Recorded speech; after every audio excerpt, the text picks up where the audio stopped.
You are looking at Julian's pronunciation guide, where we look at how to pronounce better some of the most mispronounced words in the world, like this other curious word. But how do you say what you're looking for today?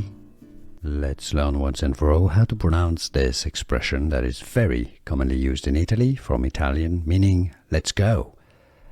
You know, like vamos in Spanish, but in Italian, the Italian pronunciation, andiamo. If you want to learn more Italian, make sure to stay tuned. I've got tons for you at the end of the video to learn more. Andiamo, andiamo. The stress is on the a syllable, the third syllable. Andiamo, meaning let's go. So if you're in Italy, and you'll hear many Italians in Italy say, andiamo, andiamo ragazzi. Let's go, guys. Andiamo. And now you know.